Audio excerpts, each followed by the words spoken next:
بسم اللہ الرحمن الرحیم۔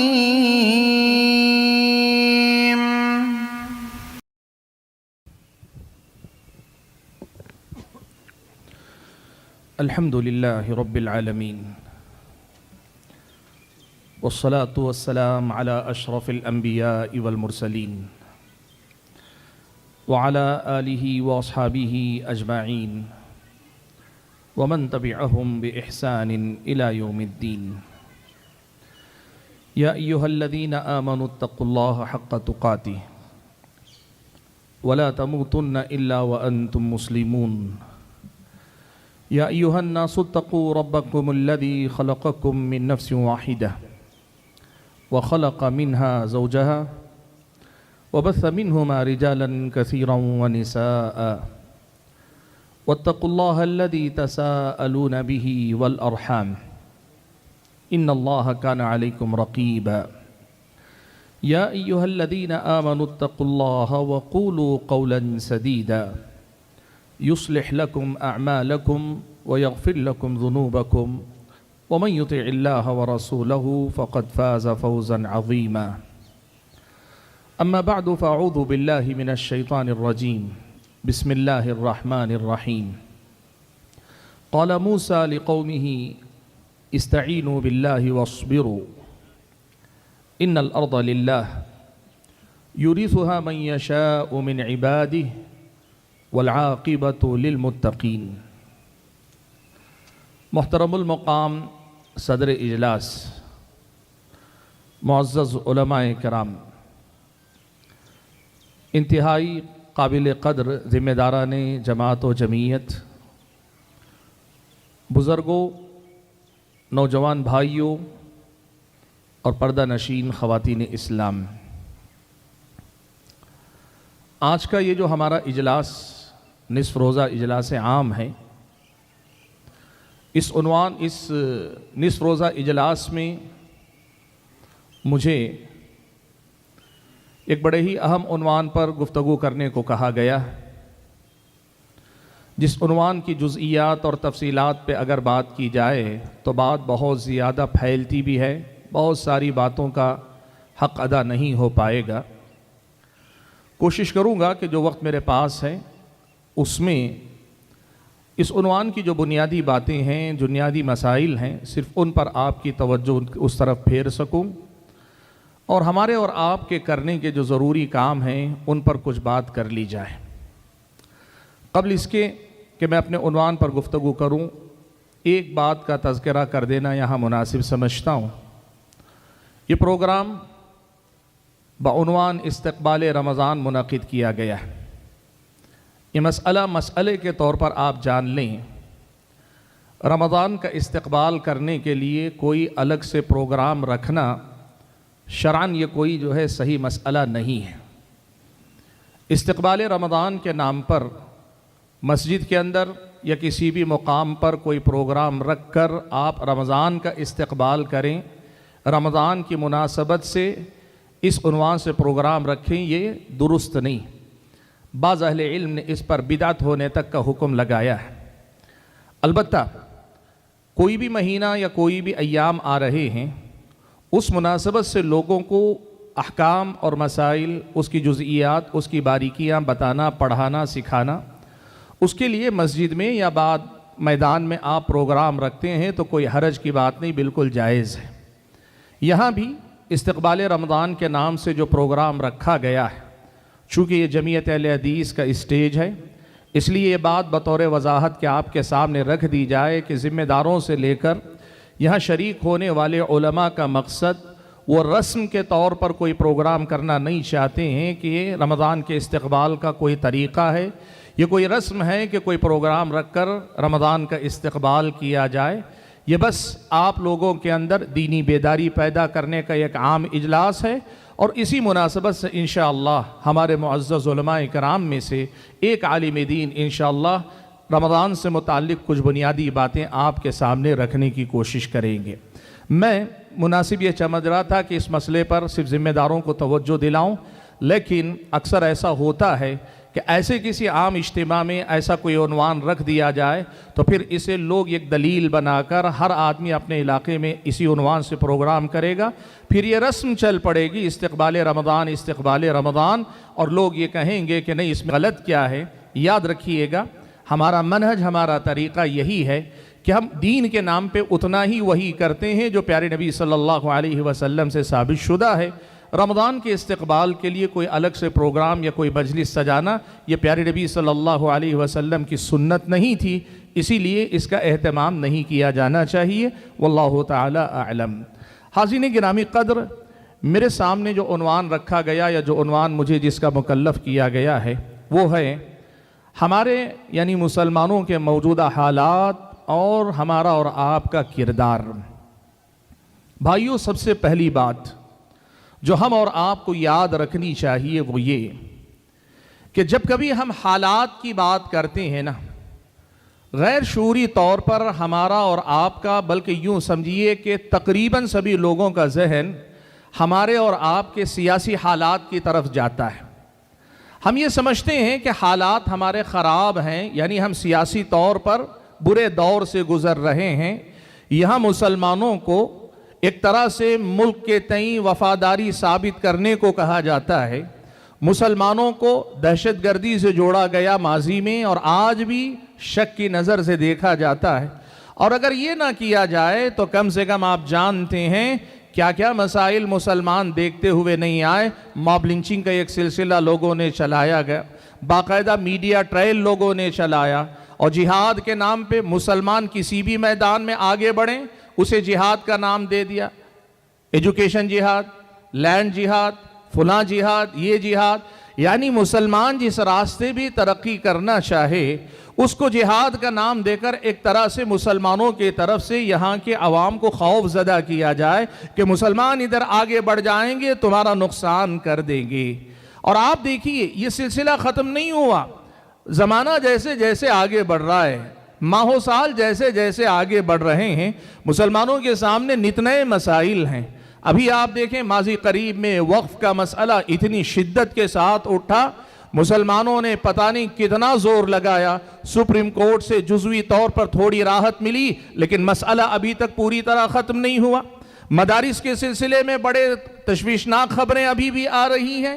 مسلمانوں کے حالات کی اگر ہم بات کریں، ملک میں سیاسی طور پر ملک میں رہتے ہوئے یہاں ایک باعزت شہری، برابر کا حق رکھنے والے شہری، اس ملک کے اندر برابر کی حصے داری رکھنے والی شہری، اور باوقار اور باعزت زندگی کا حق رکھنے والے شہری، اور سب کے برابر ہر معاملے میں حق رکھنے والے شہری کی حیثیت سے جینے کے لیے، اپنا حق لینے کے لیے مسلمانوں کو یوں لگتا ہے الگ سے تگ و دو کرنے کی ضرورت ہے۔ حضرات گرامی قدر، یہ کتنا برا ماحول ہے۔ آپ دیکھیے کہ یہاں رہنے والی آبادی میں وہ جنہوں نے ہمیں زندگی بھر دیکھا وہ ہمارے بارے میں کبھی ہم سے کوئی غلط رویہ نہیں دیکھ پائے، لیکن پروپیگنڈا کرنے والوں نے اتنا پروپیگنڈا کیا کہ آج میرا پڑوسی جو زندگی بھر میرا حسن سلوک دیکھتا ہوا بڑا ہوا ہے، لیکن پروپیگنڈے کا اثر اس کے دل و دماغ پر بھی اتنا ہے کہ وہ بھی کہیں نہ کہیں اپنے دل میں ہمارے تئیں شک و شبے میں مبتلا ہوتا نظر آتا ہے۔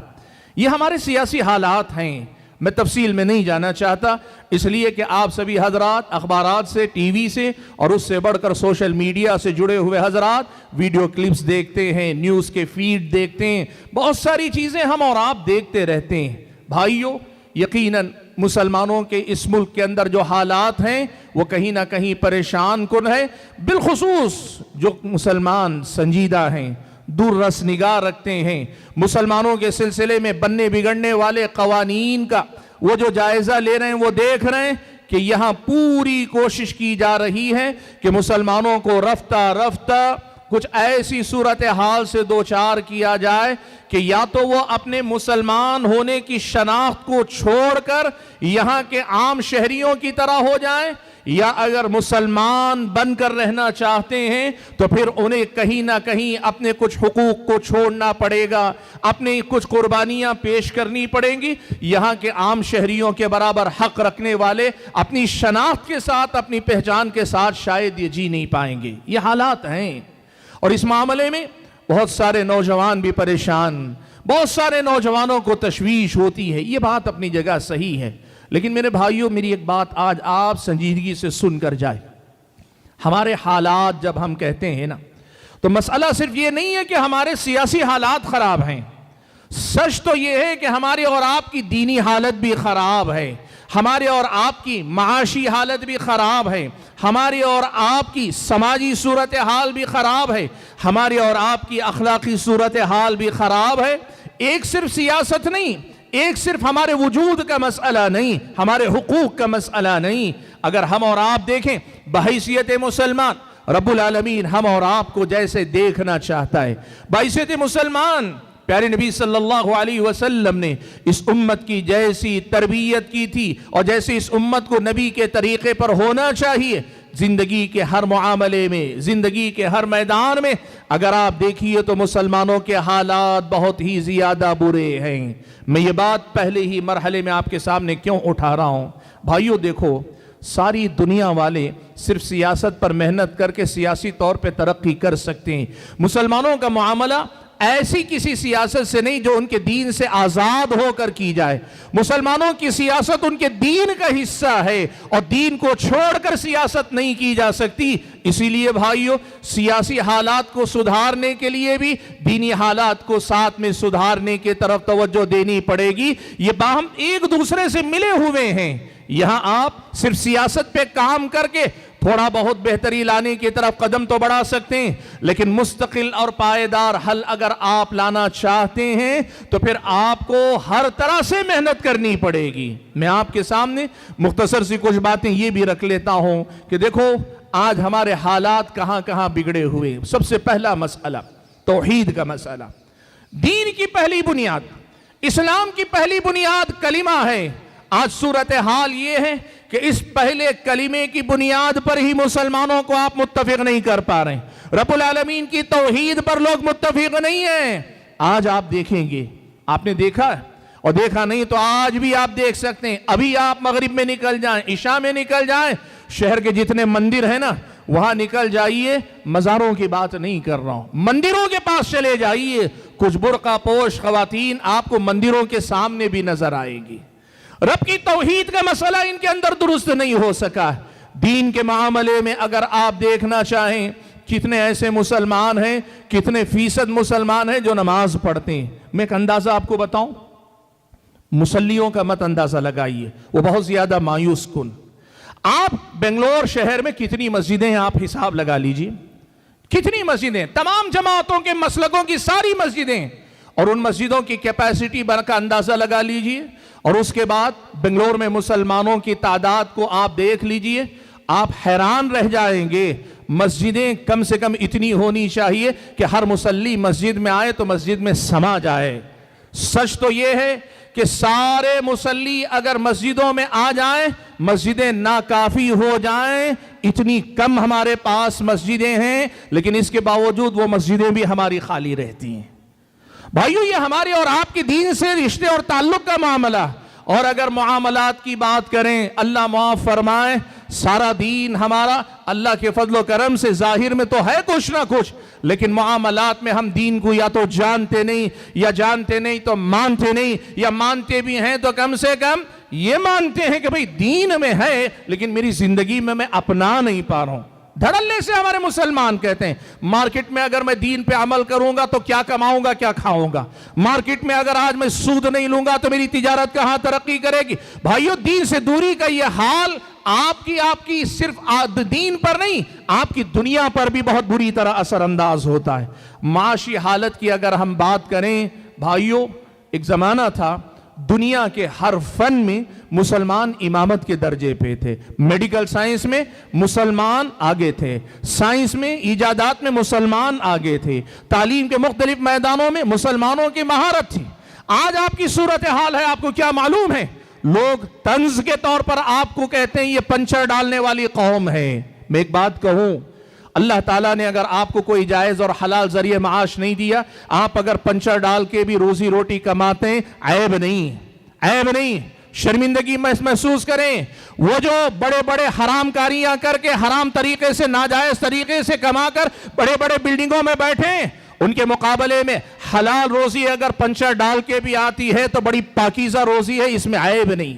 لیکن آپ یہ دیکھیے، آپ کو برا کہنے والے، آپ پہ طنز کرنے والے یہ پنچر کا حوالہ کیوں دیتے ہیں؟ کہنے کا مطلب یہ کہ یہ وہ قوم ہے، ان پڑھ ہے، ان کو پڑھنا لکھنا نہیں آتا، نہ یہ تعلیم کے میدان میں آگے بڑھ پاتے ہیں، نہ ہی کوئی فن، کوئی مہارت بھی ان کے پاس نہیں، اور بہت آسان کام ہے پنچر ڈالنا، پنچر نکال دے، یہ ہوا بھرنا، اسی میں یہ قوم نکل جائے گی۔ یہ آپ پہ طنز ہے، یہ آپ کی قوم کی صورتحال پہ لوگوں کا طنز ہے۔ تعلیم میں ہمارا یہ حال ہے اللہ تعالیٰ کے بندو، آپ دیکھ لو، اپنے خاندان میں دیکھ لو، کتنے ایسے بچے ہیں جو 10th پاس کر پاتے ہیں، 12th پاس کر پاتے ہیں، کتنے ایسے بچے ہیں 12th سے آگے مختلف میدانوں میں شہ تعلیم کی طرف جائیں یا اس کی بیس پر مختلف قسم کی مہارتوں کے حاصل کرنے کی طرف جائیں، نہیں ہمارے اور آپ کے لوگ۔ اور اگر اخلاقی صورتحال کی بات کریں، اللہ معاف فرمائے، اللہ حفاظت فرمائے، یوں لگتا ہے کہ اخلاق رفتہ رفتہ ہماری اور آپ کی قوم سے رخصت ہوتے چلے جا رہے ہیں۔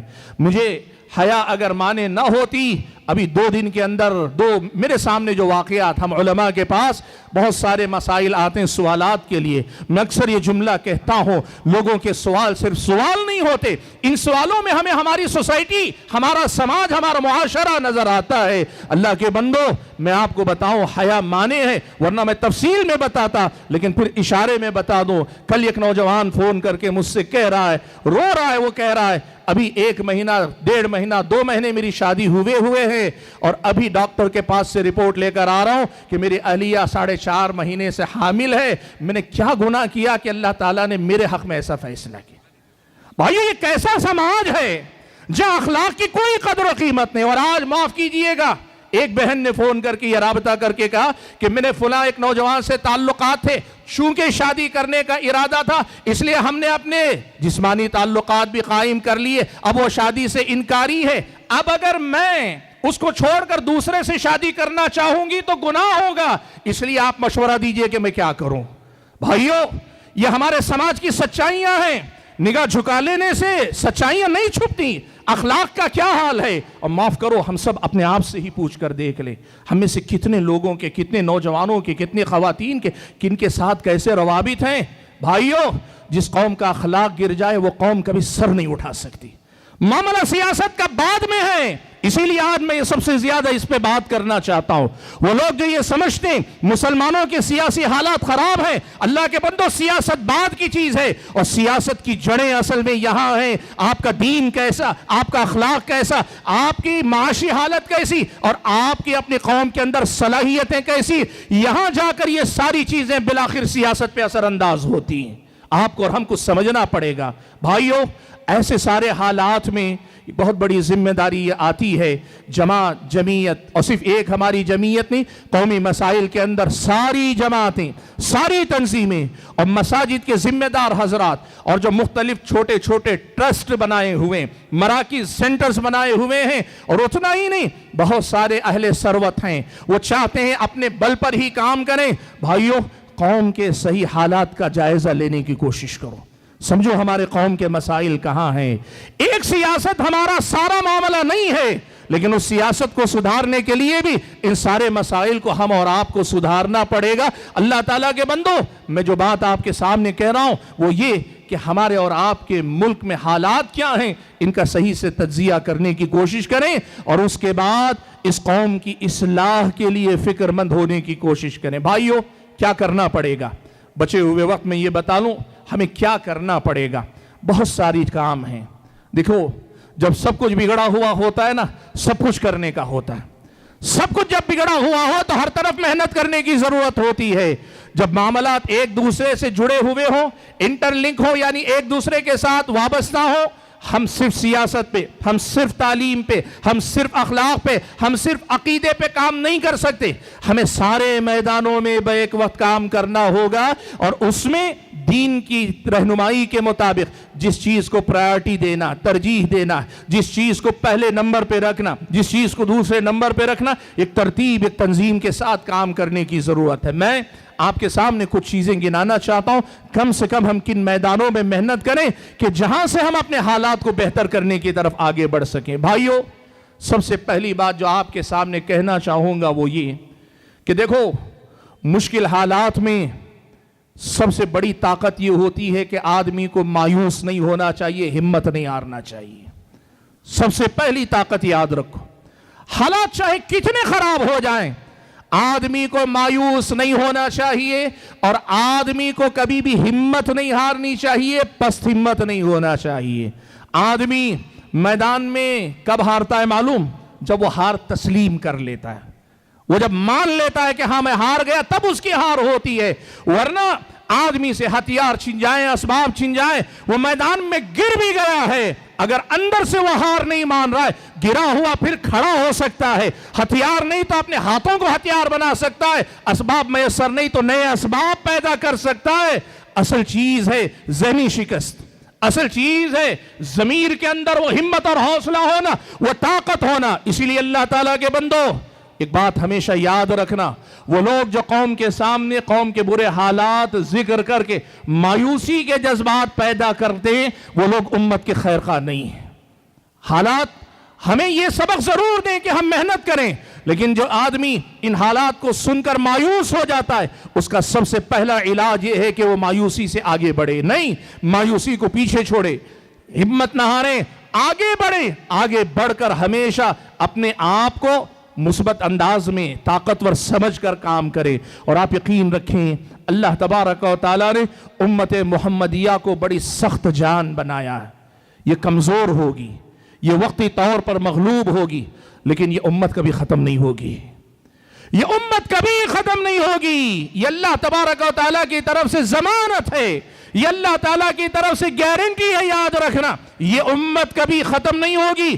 مشکل حالات ضرور آئیں گے، مصائب ضرور آئیں گے، آزمائشیں ضرور آئیں گی، لیکن یہ ختم کبھی نہیں ہوگی۔ مسئلہ یہ ہے ہم کہیں ختم نہ ہو جائیں، ہم کہیں شکست نہ تسلیم کر لیں۔ ملک کے اندر ایک مزاج یہ بھی پنپ رہا ہے، کارپوریٹ دنیا کے اندر، اور ایسے ہی سوسائٹیاں جہاں رہائش میں لوگ رہنا چاہتے ہیں، وہ لوکیلٹیز، وہ علاقے جہاں غیر مسلم اکثریت ہے، چاہے کارپوریٹ دنیا کا مسئلہ ہو یا وہ لوکیلٹیز جہاں نان مسلم کا زیادہ ڈومیننس ہو، ایسے مقام پہ رہنے والے مسلمان اپنی شناخت سے، اپنے دین سے دستبردار ہونا چاہتے ہیں، وہ اپنے دین کو چھوڑنا چاہتے ہیں، وہ نہیں چاہتے کہ ان کو مسلمان کے طور پہ دیکھا جائے۔ آپ یقین کرو، قوم ہاری نہیں، آپ ضرور ہار چکے ہیں، قوم نے ابھی شکست نہیں کھائی، لیکن آپ شکست کھا چکے ہیں اللہ تعالیٰ کے بندو۔ اسی لیے جہاں رہو رب العالمین کے بندے بن کر رہو، پیارے نبی صلی اللہ علیہ وسلم کے امتی بن کر رہو، اپنے دین پر، اپنی شناخت پر، اپنی تہذیب پر، اپنے کلچر پر کوئی شرمندگی نہیں، کسی قسم کی جھجک نہیں۔ یہاں ہم کسی کے مقابلے میں اپنے آپ کو برتر ثابت کرنے کے لیے نہیں، رب العالمین کی بندگی کی خاطر ہم مسلمان ہیں، ہم پیارے نبی صلی اللہ علیہ وسلم کے امتی ہیں، اس لیے مسلمان ہیں۔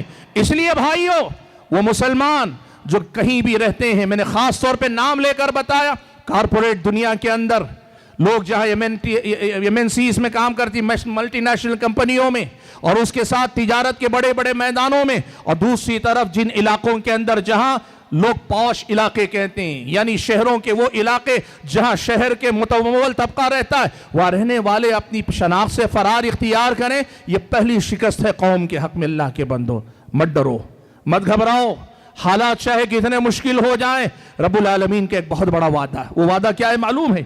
اللہ تعالیٰ نے حضرت موسیٰ علیہ السلام کی زبانی ہم اور آپ کو سکھایا، بتلایا۔ کیا بتایا اللہ تعالیٰ؟ اللہ نے کہا حضرت موسیٰ علیہ السلام بنی اسرائیل کے پاس نبی بنا کر بھیجے گئے۔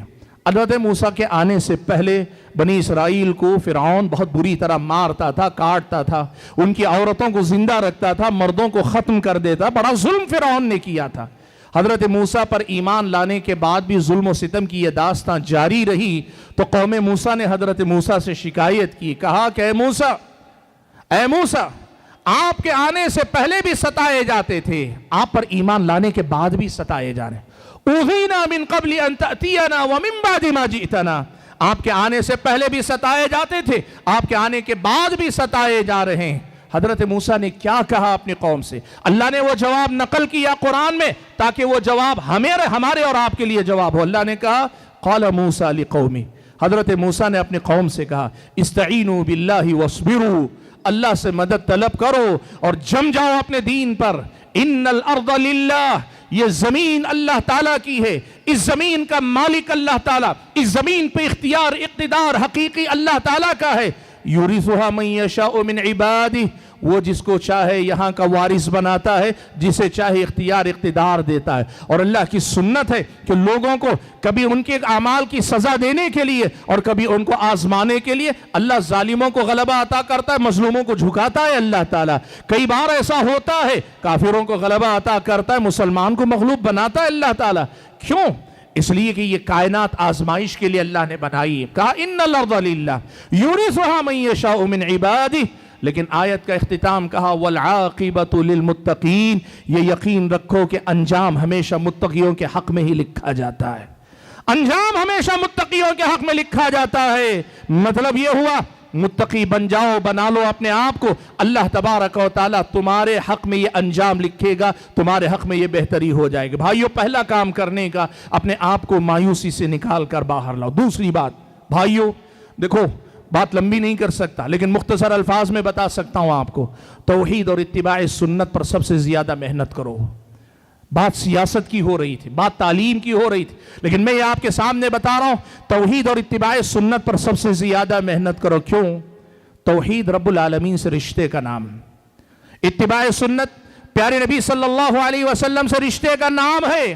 جس قوم کی توحید کمزور ہو جائے اس کا رشتہ اللہ سے ٹوٹ جاتا ہے یا اللہ سے کمزور ہو جاتا ہے، اور جس کے اتباع سنت سے رشتہ کمزور ہو جائے اس کا رشتہ پیارے نبی صلی اللہ علیہ وسلم سے ٹوٹ جاتا ہے یا کمزور ہو جاتا ہے.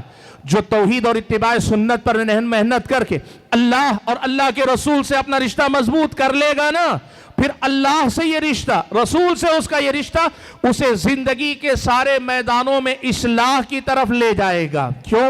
یہ رشتہ اسے اچھا عبادت گزار بھی بنائے گا، اسے اچھے اخلاق والا بھی بنائے گا، اسے دنیا کے اسباب اختیار کر کے باعزت زندگی جینے کا سبق بھی پڑھائے گا. یہ رشتہ توحید اور اتباع سنت کا رشتہ آدمی کو ہر طرح سے نکھار دیتا، ہر طرح سے سنوار دیتا ہے. دیکھو پیارے نبی صلی اللہ علیہ وسلم جب عربوں میں بھیجے گئے، مکہ کے لوگ کیسے تھے؟ آج بھی ہم ان کو کہتے ہیں وہ جاہل تھے، زمانے جاہلیت کے کفار ہم کہتے ہیں. اور حالت یہ تھی اس وقت کے قیصر و کسریٰ سپر پاور جو تھے، ان کو ایک پچھڑی قوم، نچلی قوم، دبی ہوئی قوم، تہذیب سے دور قوم سمجھتے تھے. لیکن اللہ کے نبی نے کن بنیادوں پہ محنت کی؟ آپ پوری سیرت پڑھ کر دیکھو. اصل بنیاد اللہ کے نبی نے خالص توحید اور اللہ کے نبی صلی اللہ علیہ وسلم سے بے مثال رشتے کے شکل میں قائم کیا. اس توحید اور اتباع سنت کی برکت یہ ہوئی کہ صحابہ ہر حیثیت سے نکھر گئے، سنور گئے، بن گئے. اللہ تعالیٰ نے ان کی صلاحیتوں کو جگہ دیا، اللہ تعالیٰ نے ان کی شخصیتوں کو نکھار دیا. کچھ ایسی مثالی شخصیتیں بن گئے کہ شاعر نے کہا خود نہ تھے جو راہ پر اوروں کے ہادی بن گئے. خود نہ تھے جو راہ پر اوروں کے ہادی بن گئے. کیا نظر تھی جس نے مردوں کو مسیحا کر دیا.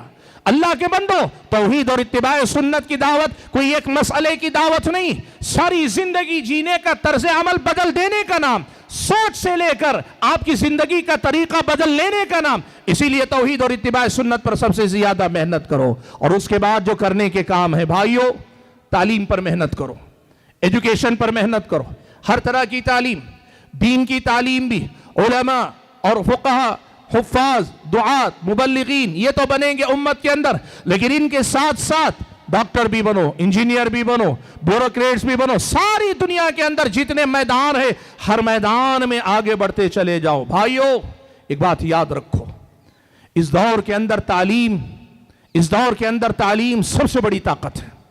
اس دور کے اندر رب العالمین کے بعد، رب العالمین کی فیصلوں کے بعد اسباب کی دنیا میں اگر بات کریں، تعلیم سب سے بڑا ہتھیار ہے. آپ اگر سمجھتے ہیں ملک کو اصل میں سیاستدان چلا رہے ہیں، نہیں اللہ کے بندو، آپ کی غلط فہمی ہے. یہ کوئی حکومت، کوئی گروہ، کوئی تنظیم، کوئی اس ملک کو حقیقت میں نہیں چلاتا. اصل چیز قوم کا جو دماغ ہوتا ہے، قوم کا جو دماغ پڑھے لکھے لوگوں کا جو طبقہ ہوتا ہے وہ اصل میں پورے ملک کو چلاتا ہے، وہی میڈیا میں آتا ہے، وہی کورٹ کچہری میں آتا ہے، وہی سیاسی پارٹیوں میں بھی آتا ہے، وہی بزنس میں بھی آتا ہے، وہی زمینی سطح پہ مختلف خدمت خلق کے میدانوں میں آتا ہے۔ تعلیم کے میدان میں آگے بڑھو گے، یہ تعلیم آج کے دور میں ہر میدان کا دروازہ بن جائے گی آپ کے لیے۔ افسوس اس کا ہے ہم بڑی پچھڑی ہوئی قوم ہیں۔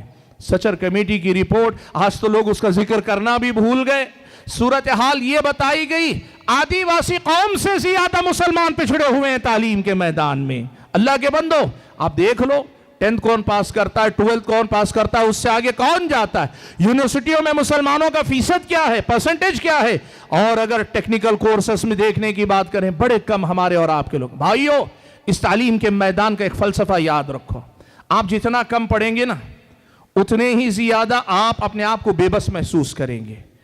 ایجوکیشن کی فیلڈ کا ایک فارمولا ہمیشہ یاد رکھو، یہ نیچے سے اوپر جاتے ہیں، آپ جتنا نیچے رہیں گے کمپٹیشن زیادہ رہے گا، اپرچونٹیز بہت کم رہیں گی آپ کے پاس، تھوڑے سے مواقع کے لیے زیادہ لوگ کوشش کرتے ہیں، اسی لیے بہت سارے لوگوں کو پڑھ کر بھی نوکریاں نہیں مل پاتی۔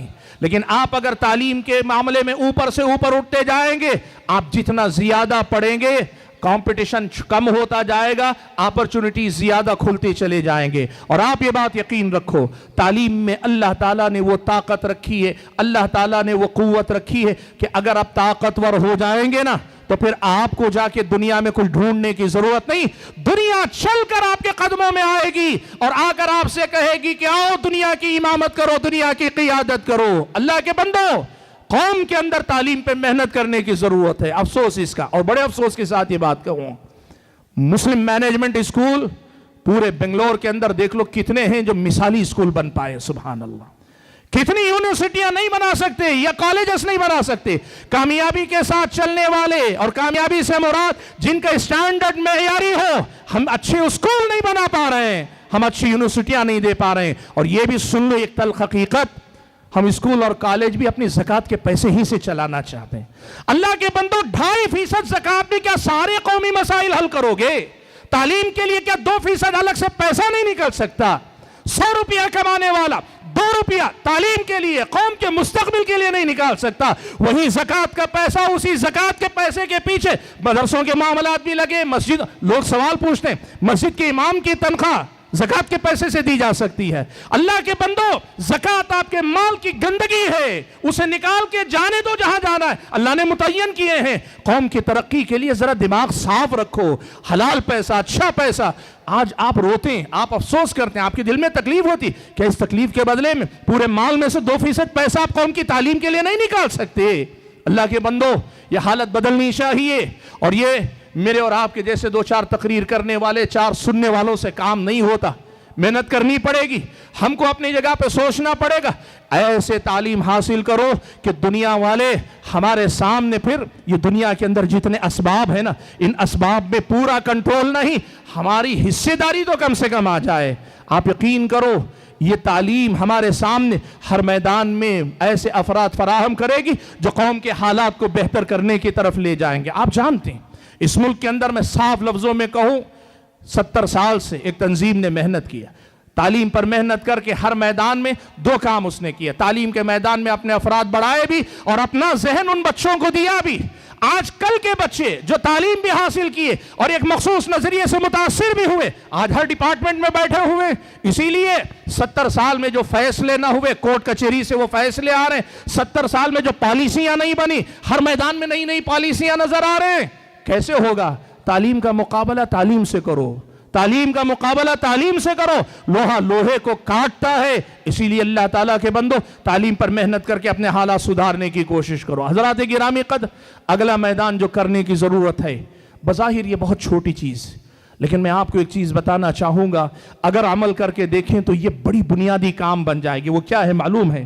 دیکھو، مکتب کی تعلیم، بچے جو چھوٹے بچے ہوتے، مسلمان بچے، ہر بچے کے لیے لازمی دینی بنیادی تعلیم کے منصوبے پر کام کرو۔ اللہ کے بندو، ہر بچے کو یہ معلوم ہونا چاہیے کہ وہ مسلمان، ہر بچے کو یہ معلوم ہونا چاہیے کہ وہ مسلمان ہے، اور ہر بچے کو یہ معلوم ہونا چاہیے کہ مسلمان ہونے کا مطلب کیا ہوتا ہے۔ ہر بچے کو یہ معلوم ہونا چاہیے کہ مسلمان ہونے کا مطلب وہ خود کے لیے، اپنے گھر کے لیے، اپنی قوم کے لیے، اور اس سے آگے بڑھ کر اپنے ملک کے لیے مفید شہری بنتا ہے۔ بچے کو ایسی تعلیم دو کہ وہ رب کا بندہ بھی رہے، نبی کا امتی بھی رہے، اپنے گھر کا خیر خواہ بھی رہے، اور ملک کا خدمت گزار بھی رہے۔ بچپن میں وہ جو مکتب کی تعلیم ہے وہ آج ہم نے نظر انداز کر دی۔ آج ہمارے اور آپ کے سماج میں ہمارے بچوں کو معاف کیجئے گا، ہم کھلاتے ہیں، پلاتے ہیں، پہناتے ہیں، اڑاتے ہیں، اور بہت زیادہ کھیل کود میں بھی مشغول کرتے ہیں، ان کے آرام کا، ان کی تفریح کا سارا انتظام کرتے ہیں، لیکن انہیں ان کی اپنی شناخت اور پہچان دینے کے لیے تیار نہیں۔ نتیجہ کیا ہے معلوم آپ کو؟ معاف کیجئے گا، ایک بڑی تلخ بات کہنے جا رہا ہوں، معاف کیجئے گا اس پر، لیکن جب تک باتیں نہیں ہوتی نا مسئلہ نہیں کھلتا۔ معاف کیجئے گا، ہم یہ دیکھ رہے ہیں پچھلے سالوں کے اندر کتنے سارے یو پی ایس سی یا دوسرے بہت سارے ایگزامز کراک کرنے والے اچھی خاصی تعداد مسلم نوجوان لڑکوں اور لڑکیوں کی آ رہی ہے، ایسا نہیں کہ نہیں آ رہے ہیں، کتنے ڈاکٹرز بن رہے ہیں، انجینئرز بن رہے ہیں۔ سوال یہ ہے کہ جس میدان میں گئے وہاں ان کا اپنا بحیثیت مسلمان کوئی کردار بھی دکھائی دیتا ہے امت کو؟ وجہ کیا ہے بولیے؟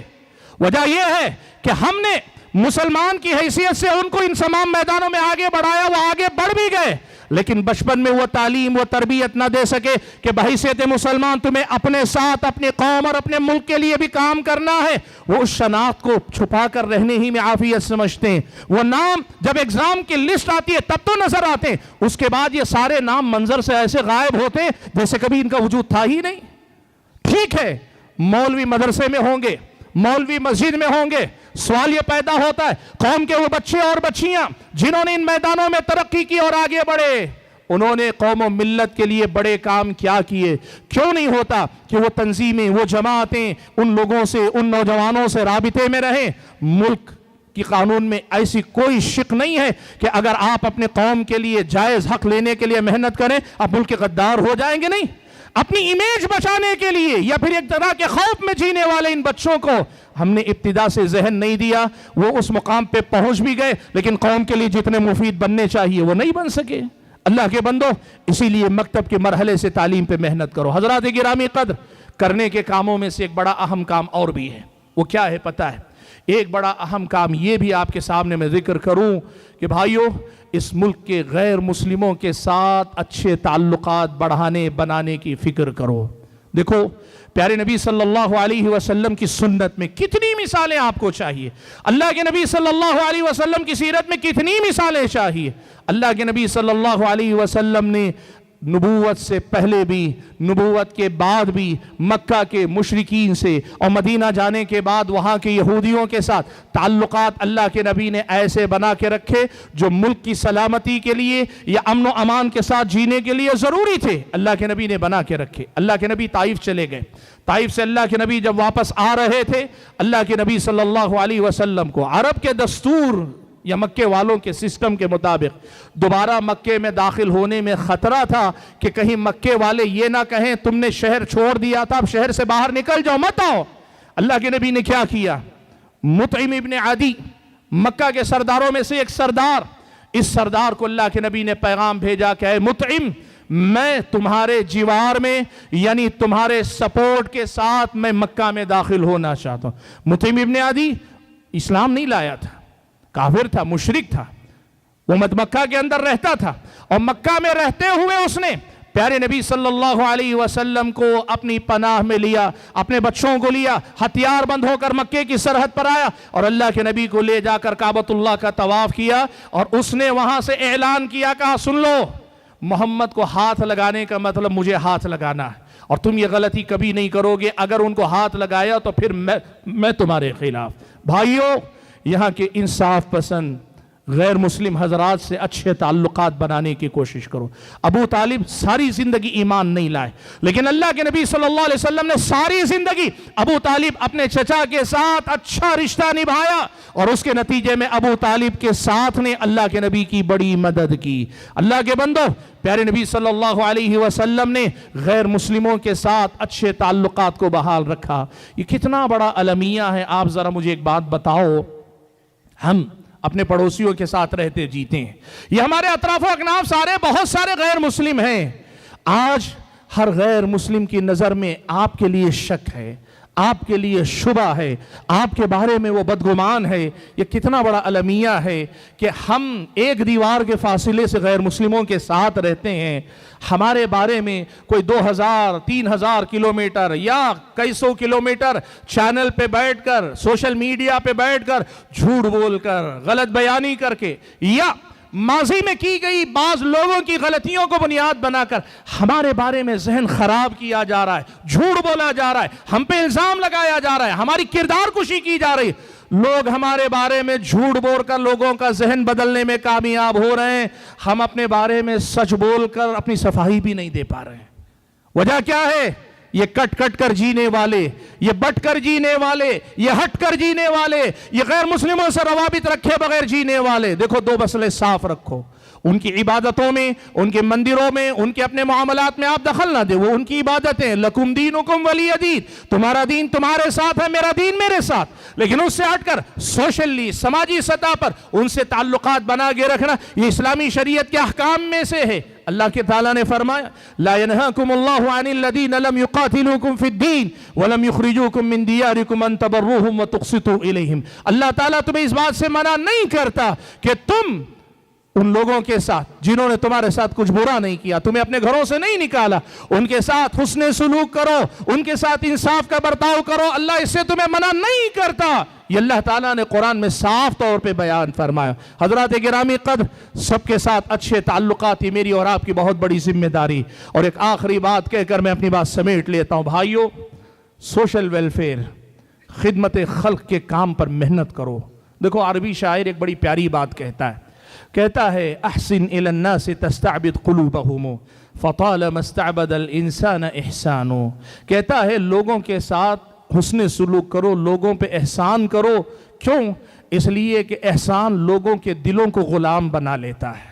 بھائیو, خدمت خلق کرو, لوگوں کی ضرورتوں میں ان کے کام آؤ.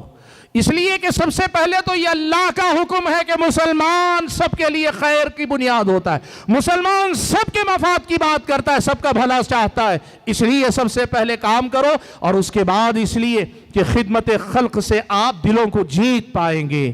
پیارے نبی صلی اللہ علیہ وسلم نے زمانے جاہلیت میں, جب ابھی اللہ کے نبی صلی اللہ علیہ وسلم کو نبی نہیں بنایا گیا تھا, اللہ کے نبی صلی اللہ علیہ وسلم نے حلف الفضول کے نام پہ مکے والوں نے مظلوموں کی مدد کرنے کے لیے, مکے سے باہر سے آنے والے لوگوں کے حقوق کی حفاظت کے لیے, اور ایسے ہی خدمت خلق کے مختلف کاموں کے لیے ایک انجمن بنی تھی حلف الفضول کے نام پہ. اللہ کے نبی نے اس میں شرکت کی. اور اتنا ہی نہیں, اسلام آ جانے کے بعد مدینے میں اللہ کے نبی نے کہا, جس طرح زمانے جاہلیت میں حلف الفضول جیسی ایک انجمن بنی تھی, آج کے دور میں بھی. اور سمجھو یہ بات, یہ کوئی مسئلہ ایسا نہیں کہ مسلمان جب کمزور ہیں, بہت سارے لوگ یہ کہتے ہیں یہ مسلمان جب کمزور ہوتے ہیں نا تبھی خدمت خلق اور اچھے تعلقات کی بات کرتے ہیں. نہیں, سنو, اللہ کے نبی نے کہا, اللہ کے نبی نے, جب اللہ کے نبی مدینے میں ہے, غالب ہے, اللہ کے نبی صلی اللہ علیہ وسلم کی حکومت آ چکی, اللہ کے نبی نے اس وقت بھی کہا, آج بھی اگر مجھے حلف الفضول جیسی کسی انجمن میں شرکت کی دعوت دی گئی, میں ضرور اس میں شرکت کروں گا. اللہ کے بندو, لوگوں کے ساتھ احسان کرو, حسن سلوک کرو, خدمت خلق کے کام کرو, یہاں سے لوگوں کے دلوں کو فتح کر سکتے ہو. ایک مثال دے کر بات سمیٹ لوں. آپ کو معلوم ہے کہ ہمارے اپنے ملک کے اندر یہ ہوا کہ ایک دور میں, خاص طور پہ کرونا جب آیا تھا نا, کرونا کے زمانے میں کرونا جہاد بھی لوگوں نے چلایا. مسلمان خدمت کرنے جا رہے تھے, لوگوں نے غلط فہمی پھیلائی کہ یہ لوگ بیماری پھیلا رہے ہیں. بہت غلط فہمی مسلمانوں کے بارے میں پھیلائی گئی. اللہ کے نبی صلی اللہ علیہ وسلم کے یہ سنت کے پیروکار مسلمانوں نے کیا کیا, وہ دور جھیلا. لوگوں نے الزام لگائے, بدنام کیا, جھوٹ بولا, سب ہوا. لیکن اس کے بعد ملک کے بعض علاقوں میں سیلاب آیا, ملک کے بعض علاقوں میں سیلاب آیا. ہوا کیا, اللہ کے بندے مسلمانوں نے آگے بڑھ کر خدمت خلق کا کام کیا. میڈیا میں باقاعدہ جہاں خبریں دبائی جاتی, چھپائی جاتی, اچھی خبریں آنے نہیں دی جاتی, وہاں بھی چھن چھن کر یہ صفائی خبریں باہر آئیں کہ بہت سارے غیر مسلموں نے, ہندوؤں نے یہ بات کہی کہ جن لوگوں نے کورونا میں مسلمانوں سے ڈرا کر ہمیں پیچھے رکھا تھا, مسلمانوں سے دور کیا تھا, جب ہم ڈوب رہے تھے, ہمارے کاروبار ڈوب رہے تھے, ہمارے مکان دکان ڈوب رہے تھے, ان میں سے کوئی نہیں آیا. لیکن جن کو اس زمانے میں ہم سے دور کیا گیا وہی مسلمان ہمارے کام آئے. بھائیوں مسلمانوں کی خدمت خلق کے اس اقدام نے اس سارے پروپیگنڈے کو دھو کے رکھ دیا جو زمانے سے لوگ کرتے چلے آئے تھے۔ یاد رکھنا حسن سلوک کی طاقت بہت بڑی ہے، حسن اخلاق کی طاقت بہت بڑی ہے، لوگوں کے ساتھ خدمت خلق کا معاملہ کرو، بہت بڑی قوت ہے اس کے اندر، لوگوں کے دلوں کو فتح کرنے کا ذریعہ ہے۔ خدمت خلق کے کام میں بڑھ چڑھ کر حصہ لو۔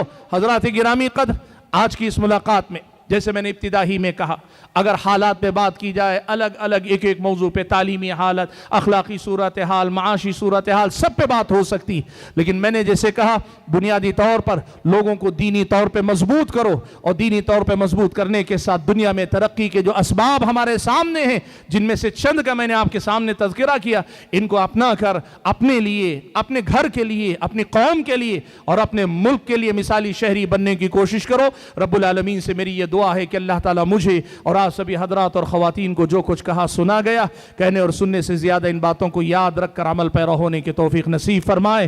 اللہ تعالیٰ قوم کے حالات کو سدھار دے، ہمارے نوجوانوں کو سدھار دے، ہمارے نوجوانوں کو واقعی معنوں میں اپنی زندگی کے تئیں، قوم کی زندگی کے تئیں سنجیدہ ہونے کی توفیق عطا فرمائے۔ آمین وآخر دعوانا ان الحمدللہ رب العالمین۔